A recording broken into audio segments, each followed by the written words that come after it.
एक बार माता लक्ष्मी भगवान विष्णु से मिलने के लिए जाती है और कहने लगती है, प्रभु, जब मैं आपसे मिलने के लिए आ रही थी तो मेरी नज़र मृत्यु लोक पर पड़ी। वहां पर मैंने देखा 3 स्त्रियां जो आपस में सहेली थीं। उनमें से 2 स्त्रियां विधवा होकर के दुखी जीवन जी रही थीं, जबकि एक स्त्री सुहागन होकर के अपने पति के साथ सुखी जीवन जी रही थी। प्रभु, ये बात मेरी समझ में नहीं आ रही है, इसलिए मेरे मन में 3 प्रश्न उठने लगे। अब मैं आपसे यह चाहती हूँ कि आप मेरे तीनों प्रश्नों का उत्तर देकर मुझे संतुष्ट करने की कृपा करें। दोस्तों, इस प्रकार से भगवान विष्णु माता लक्ष्मी की बात को सुनकर के भगवान विष्णु कहते हैं, हे लक्ष्मी, तुम अपना तीनों प्रश्न मुझे बताओ। मैं तुम्हारे तीनों प्रश्नों का उत्तर दे करके तुम्हें संतुष्ट करने का प्रयास करूंगा। अब माता लक्ष्मी कहती है, प्रभु, मेरा पहला प्रश्न है, कौन सी स्त्री समय से पहले विधवा हो जाती है? मेरा दूसरा प्रश्न है, कौन सी स्त्री को जीवन में कभी भी सुख नहीं मिलता? और मेरा तीसरा प्रश्न है, कौन सी चीज ऐसी है जो एक पत्नी अपने पति को मांगने पर भी नहीं देती? दोस्तों, इस प्रकार से माता लक्ष्मी के प्रश्न को सुनकर के भगवान विष्णु कहने लगे, तुम जिन स्त्रियों की बात कर रही हो उनमें से 2 स्त्रियों विधवा होकर अपना दुखी जीवन जी रही है। वहीं पर एक स्त्री सुहागन होकर के अपने पति के साथ सुखी जीवन जी रही है। तुम जानना चाहती है आखिरकार ऐसा क्यों है? तो मैं तुम्हें एक छोटी सी कहानी सुनाता हूँ। इस कहानी को बहुत ही ध्यान से सुनना। आधी अधूरी कहानी सुनने वाले को आधा अधूरा ही ज्ञान प्राप्त होता है, जो जीवन में कभी काम नहीं आता, क्योंकि तुम्हारे तीनों प्रश्नों का उत्तर यही छोटी सी कहानी में समाये हुए हैं। अगर तुम इस कहानी को पूरी ध्यान से सुन लेगी तो इसी कहानी में तुम्हारे तीनों प्रश्नों का उत्तर मिल जाएगा और तुम्हें संतुष्टि प्राप्ति होगी। दोस्तों, माता लक्ष्मी कहती है, प्रभु, मैं आपकी बात से सहमत हूँ। आप कहानी शुरू करिए। मैं कहानी को पूरी मन से सुनूंगी और जब तक आप कहानी कहेंगे तब तक मेरा मन किसी दूसरे स्थान पर नहीं जाएगा। तो दोस्तों, कहानी को शुरू करने से पहले आपसे एक छोटी सी रिक्वेस्ट है। हमारे चैनल चरित्र दृष्टि को सब्सक्राइब ज़रूर करें और कहानी को अंत तक ज़रूर सुनें, क्योंकि आज की कहानी आपके लिए बहुत ही महत्वपूर्ण होने वाली है। तो चलिए आज की इस कहानी से कुछ नया सीखते हैं। भगवान विष्णु कहते हैं, हे लक्ष्मी, सबसे पहले मैं तुम्हें उस स्त्री की कहानी सुनाता हूँ जो सुहागन बनकर के सुखी जीवन जी रही है। जिस सुहागन स्त्री की तुम बात कर रही हो वह स्त्री एक राजा के नौकर की पत्नी है, और जिस नौकर की वह पत्नी है उस नौकर को अपने पत्नी पर पूर्ण विश्वास और भरोसा है कि वह पतिव्रता है, जिसकी बातें वह अपने साथियों में बार बार करती हैं। अब देखो, एक दिन की बात है। उस राजा के नौकर ने अपने पत्नी की प्रशंसा इतनी की, यह बात धीरे धीरे फैलते हुए राजा तक पहुंच गई। फिर राजा अपने नौकर को बुलाया और नौकर से कहता है कि तुम हर किसी से कहता है कि तुम्हारी पत्नी एक पतिव्रता है। क्या वास्तव में तुम्हारा पत्नी एक पतिव्रता है? क्या आपको पूर्ण विश्वास है? इस प्रकार से राजा के बात को सुनकर के नौकर कहने लगा, महाराज, मुझे पूरा विश्वास है कि मेरी पत्नी एक पतिव्रता नारी है। ये बात सुनकर के राजा के महामंत्री कहने लगता है, यदि मैं तुम्हारे पत्नी का पतिव्रता धर्म खंडित कर दूं तो तुझे क्या सजा मिलना चाहिए?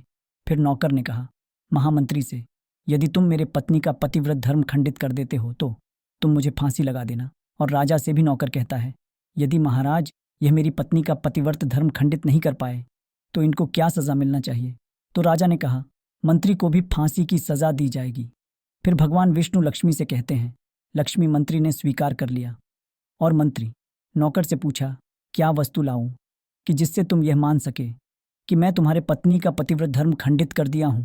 तो नौकर ने कहा, मंत्री, यदि तुम मेरे घर जाकर मेरे विवाह के समय एक पतका मिला था और एक कतार मिली थी, वह मेरी पत्नी ने बहुत ही संभाल कर रखी है, जो सुहाग की निशानी मानी जाती है।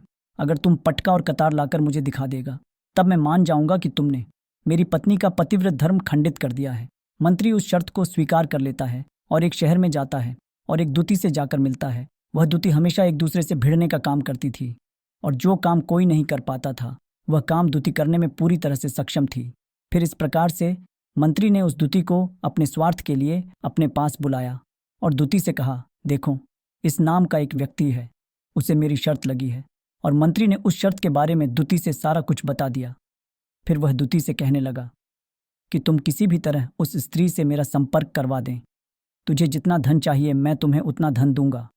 इस प्रकार से मंत्री की बात सुनकर के दूती कहने लगी, भाई, तुम उस स्त्री के बारे में बात मत कर, वह स्त्री पूरी तरह से पतिव्रता है, तेरी ओर देखेगी भी नहीं, तेरी शक्ल भी नहीं देखेगी, और उनके परिवार के व्यक्ति खूंखार है, तेरी खाल उतार लेंगे।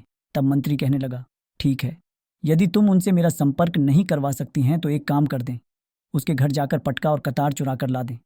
यदि उसकी पत्नी के गुप्तांग के पास में यदि कोई चिन्ह हो तो वह चिन्ह भी देख करके मुझे बता देना, फिर मैं तुम्हें मुँहमांगा इनाम दूंगा। ये बात दूती के समझ में आ गई और उसने कहा, ठीक है, मैं तुम्हारा काम अवश्य करूंगी। नौकर शहर में रहता था। दूती नौकर के घर जाती है और उसकी पत्नी से जाकर के कहती है, बेटी, मैं तुम्हारे पति का बुआ हूँ, मैं कई वर्षों के बाद तुम्हारे घर आई हूँ। फिर उस स्त्री ने कहा, मैंने आपको पहले कभी नहीं देखा हूँ, इसलिए पहचान नहीं पाई। इस प्रकार से उस दूती को उस नौकर की पतिव्रता स्त्री ने बहुत बड़ा सम्मान दिया, लेकिन उसे क्या पता था कि यह उसके साथ में छल करने आई है।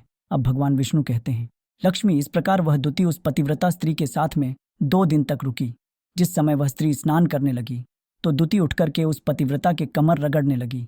उस पतिव्रता स्त्री ने बहुत ही मना किया, फिर भी वह दूती नहीं मानी और कहने लगी, तुम तो मुझे बेटी से भी प्यारी लगती हो, तो इसमें मना करने वाली क्या बात है? मना मत करो, काफ़ी दिनों बाद मेरी मुलाकात तुमसे पहली बार हुई है।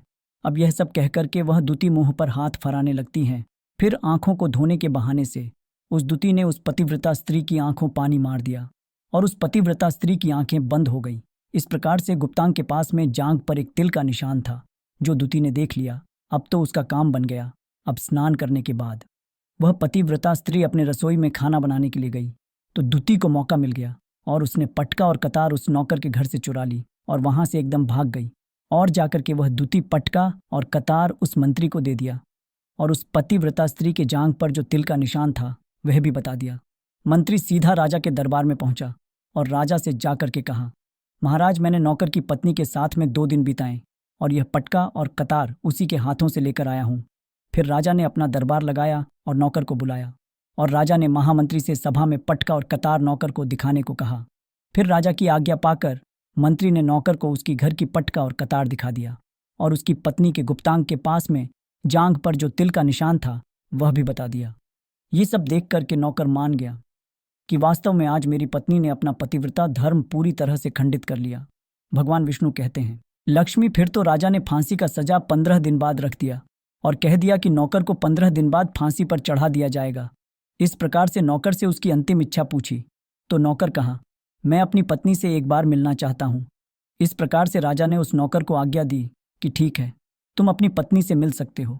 फिर नौकर अपने घर गया और अपनी पत्नी से कहा कि तुमने मेरे साथ बहुत बड़ा विश्वासघात की है। मैंने तुम्हारे विश्वास पर मंत्री के साथ ऐसी शर्त लगाई थी, राजा के दरबार में राजा के सामने कहा था कि मेरी पत्नी का पतिव्रत धर्म कोई नष्ट कर दें तो मुझे फांसी लगा देना। आप मुझे 15 दिन बाद फांसी लगा दी जाएगी। मेरे साथ विश्वासघात करके तुमने ठीक नहीं किया। तब उस पतिव्रता स्त्री ने अपने पति को सारी बात बताई, मगर उसे विश्वास नहीं हुआ। फिर नौकर राजा के दरबार में पहुंचा तो फिर राजा से कैद में डलवा दिया। अब उधर नौकर की पतिव्रता धर्मपत्नी ने परमात्मा को याद किया और अपना भेष बदल करके राजा के दरबार में गई और राजा से नाच दिखाने की आज्ञा मांगने लगी, क्योंकि वह स्त्री बहुत ही सुंदर थी। और उधर राजा तो शौकीन होते ही है, इसलिए राजा ने आज्ञा दे दिया कि सभी मंत्री आदि उपस्थित होकर के इस सुंदरी का नाच करवाने का पूरी व्यवस्था करें। भगवान विष्णु कहते हैं, लक्ष्मी, फिर तो सब मंत्री, महामंत्री, राजा आदि दरबार में उपस्थित हुए और फिर उस नौकर की धर्मपत्नी ने जब नाचना शुरू किया तो राजा को उस स्त्री का नाच बहुत ही पसंद आया। और फिर राजा ने कहा, तुम मुझसे क्या मांगना चाहती हो? तुम मुझसे जो भी मांगोगी मैं तुम्हें वहीं दूंगा। फिर उस नौकर की पतिव्रता स्त्री ने कहा, महाराज, आपके सभा में मेरा एक चोर है जिसने मेरे कुछ रुपया लिए थे लेकिन आज तक नहीं दिए हैं, उसे फांसी की सज़ा दे दीजिए। अब राजा कहा कि ठीक है, बताओ मेरे जा दरबार में तुम्हारा चोर कौन सा है, उसका नाम क्या है, मैं उसको फांसी का सजा अवश्य दूंगा। फिर उस नौकर की पतिव्रता स्त्री ने कहा, महाराज, आपका महामंत्री ही मेरा चोर है, आप इनको फांसी का सजा अवश्य दें। अब उधर जैसे ही महामंत्री ने सुना कि यह सुंदरी मुझे अपना चोर बता रही है तो मंत्री कहने लगा, महाराज, मैं कसम खाकर कहता हूँ, मैं इसका कभी कुछ नहीं चुराया हूँ, मैं इसको आज तक कभी देखा भी नहीं हूँ, तो मैं इसका चोरी कैसे कर सकता हूँ? मैं आज तक इसका शक्ल भी नहीं देखा हूँ। अब भगवान विष्णु कहते हैं, लक्ष्मी, जैसे ही मंत्री ने कहा कि मैं सुंदरी की आज तक शक्ल ही नहीं देखा हूँ, तो वह सुंदरी कहने लगी, महाराज, यह मंत्री मुझे जानता नहीं है, तो आप इससे यह पूछो, यह पटका और कतार कहाँ से लाया था? मैं उस नौकर की पत्नी हूँ जो आपके यहाँ नौकर का काम करता है और आप मेरे निर्दोष पति को फांसी देने वाले हैं। अब मैं आपको पूरी दस्त सुनाती हूँ। ये जो आपका मंत्री है, इसने मेरे पास में अपनी एक दूती को भेज करके मेरी जांघ के तिल का पता लगाया और उसी ने यह पटका और कतार चुरा करके इसे ला कर दिया।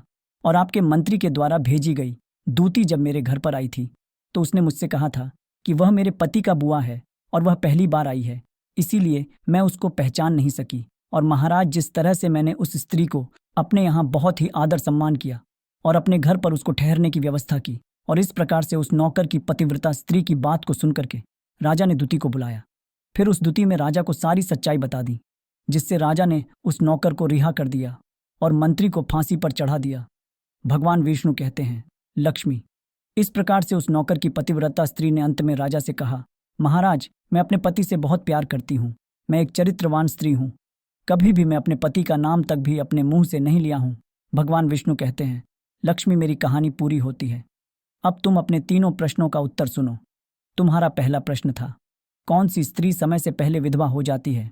जो स्त्रियां अपने पति का नाम लेती हैं वह समय से पहले विधवा हो जाती है, क्योंकि पति का नाम लेने से पति का उम्र कम हो जाती है और समय से पहले ही उसकी पति की मृत्यु हो जाती है।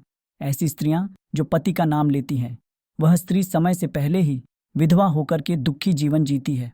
बस यही राज की बात है कि तुम जिन 3 सहेलियों की बातें कर रही थी उनमें से 2 स्त्री विधवा थी और एक ये नौकर की पत्नी थी जो कि एक पतिव्रता स्त्री थी। ये पतिव्रता स्त्री कभी भी अपने पति का नाम अपने मुंह से नहीं लेती थी। उधर जो 2 स्त्री विधवा होकर अपना जीवन दुखी होकर जी रही थी वह हमेशा अपने पति का नाम लेकर ही बुलाती थी, जिसकी वजह से उसकी पति की उम्र कम हो गई और फिर वह दोनों स्त्रियां समय से पहले ही विधवा हो गई। इसी कारण के वजह से आज वह दुखी जीवन जी रही हैं। इसलिए स्त्रियों को कभी भी अपने पति का नाम अपने मुंह से नहीं लेना चाहिए। अब तुम्हारा दूसरा प्रश्न था, कौन सी स्त्री को अपने जीवन में कभी भी सुख नहीं मिलता है?